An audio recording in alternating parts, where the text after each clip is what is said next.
Pomfret বা C fish দিয়ে তৈরি হচ্ছে পুঁই শাকের তরকারি। হলুদ, ধনিয়া, মরিচ, পেঁয়াজ, লবণ,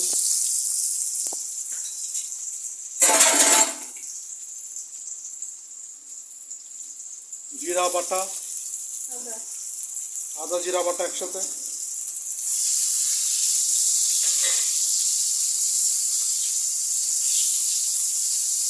কষিয়ে নেওয়া হবে।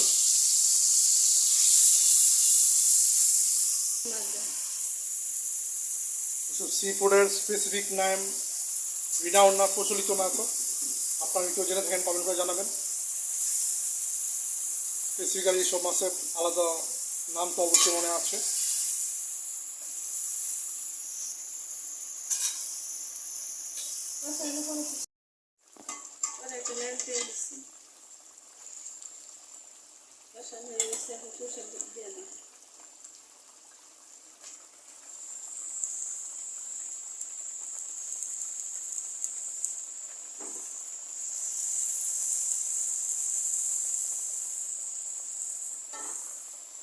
হালকা দুধ দিয়ে রাখতে দিন।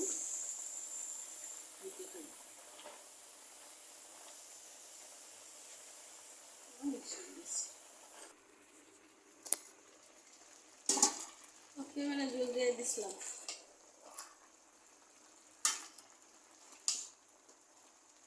এমনভাবে উল্টাবেন যেন মাছ না ভাঙে, কারণ এগুলো শাহি আমাদের মাছ ভেঙে গেলে আবার খেতে ওই স্বাদ লাগে না।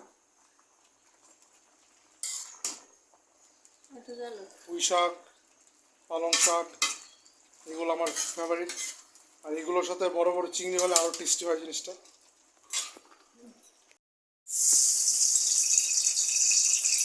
বন্ধুরা, শাকের তরকারি প্রায় হয়ে গেছে।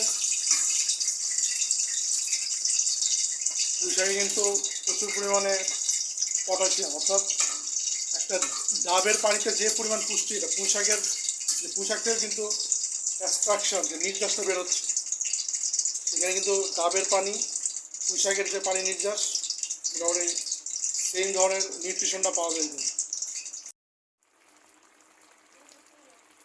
বন্ধুরা দেখুন, তরকারি হয়ে গেছে, পুঁই শাক এবং সামুদ্রিক মাছের রেসিপি। এখন হচ্ছে আপনারা আমাদের চ্যানেলটি সাবস্ক্রাইব করবেন, কমেন্ট, লাইক, শেয়ার করবেন। আর বেশি বেশি শাকসবজি খাবেন, শিশুদেরকে খাওয়ানোর জন্য চেষ্টা করবেন পুষ্টিকর খাবার। আসসালামু আলাইকুম।